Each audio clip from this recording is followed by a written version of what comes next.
सभी उत्तराखंड भाई बहनों को मेरी ओर से नमस्कार। दोस्तों, जैसा है कि हम लोग यहाँ पर को उपनल कर्मचारी हैं और उपनल के माध्यम से यहाँ पर को ड्यूटी करते हैं। और ड्यूटी करने के साथ साथ ये देखो, कुमाऊँ मंडल उत्तराखंड का सबसे बड़ा हॉस्पिटल है माना जाना सुशीला तिवारी। यहाँ पर को हर दिन लाखों की संख्याओं में मरीज आते हैं और सैकड़ों की संख्याओं में हमेशा यहाँ पर को एडमिट रहते हैं। दोस्तों देखो, इतना काम करने के बाद भी यहाँ पर को उत्तराखंड का सबसे बड़ा हॉस्पिटल है, लेकिन यहाँ पर को 3 महीने पूरा होने के बाद भी यहाँ पर को सैलरी देने को उपनल कर्मचारियों को यहाँ की सरकार अभी भी तैयार नहीं है।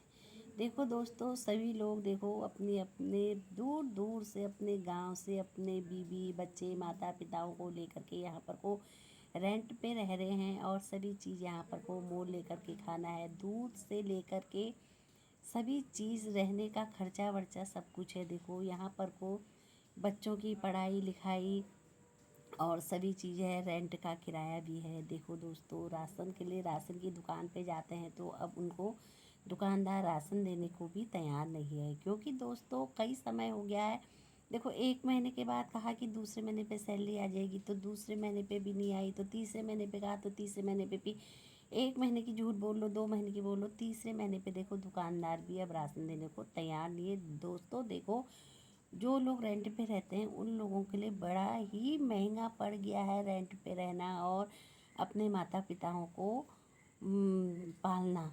देखो, अपने माता पिताओं को खाना पीना खिलाना बहुत ही महंगा रह गया है। और बच्चों की आजकल तो बच्चों के देखो एडमिशन का समय है, सभी चीज़ों का खर्चा होता है। इस महीने में बहुत ज़्यादा खर्चा है और सैलरी आ नहीं रही है। सभी बेचारे उपनल कर्मचारी बहुत ज़्यादा परेशान है और प्रशासन के पास भी 2-3 बार चले गए हैं, लेकिन अभी तक भी सैलरी नहीं आई है। लोग बहुत ज़्यादा निराश हो गए हैं और लोगों की आशाएं बहुत ज़्यादा टूट गई हैं। दोस्तों उसमें देखो, सभी लोगों को बहुत ज़्यादा परेशानी हो रही है और बहुत ज़्यादा परेशान हैं लोग। देखो, और उसके बाद भी सैलरी नहीं आ रही है, बहुत दुखी हैं। और सभी लोगों का कहना है कि अब हम लोग कहीं बाहर काम करने के लायक भी नहीं रह गए हैं, क्योंकि सारे लोग अब 45 प्लस हो गए हैं और अब तो अधेड़ उम्र के हो गए हैं। ना धोबी का कुत्ता, ना घर का, ना घाट का, कहीं बाहर भी जा नहीं सकते हैं काम करने के लिए।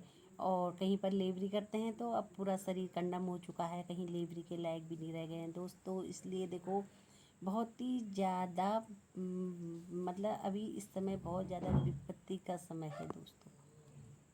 तो अब देखो, सभी लोग बहुत ज़्यादा निराश हो गए हैं दोस्तों। सभी का कहना है कि पता नहीं अब सैलरी आती भी है नहीं आती है। अब ये बेचारे कहीं के लायक भी नहीं रह गए हैं, ना कहीं जाने के लायक रह गए हैं, ना कुछ रह गए हैं। और आजकल के समय में अब अधेड़ उम्र में नौकरी मिलना तो बहुत ही मुश्किल है और बच्चों को पढ़ाना लिखाना भी बहुत मुश्किल है। बच्चे अशिक्षित रह गए हैं, बच्चों का एडमिशन नहीं हो पा रहा है, बच्चों के खाने पीने के लिए कोई भी सामान नहीं आ रहा है। कहाँ से देखो, कहाँ रोटी भात रोटी चावल खाना तो बहुत ही मुश्किल हो गया है। दाल चावल फल फूल खाना तो बहुत ही दूर की बात रही, लेकिन दाल चावल खाना भी बहुत ही मुश्किल पड़ गया है दोस्तों। देखो, अब उपनल कर्मचारी बेचारा कहीं का भी नहीं रह गया है। देखो, ना तो उनका काम करा हुआ सैलरी मिल रही, ना कुछ हो रही है और कमर तोड़ काम है। और जो लोग बेचारे वार्डों में काम करते हैं, देखो 2 बजे की ड्यूटी होती है तो पूरे 8 बजे तक बेचारे खूब काम में पिले रहते हैं और सुबह 8 बजे से 2 बजे तक की होती है तो तब भी वो बेचारे कुत्ते की तरह काम करते हैं। और नाइट ड्यूटी तो 12 घंटे की पड़ती है। 12 घंटे की ड्यूटी में आप लोग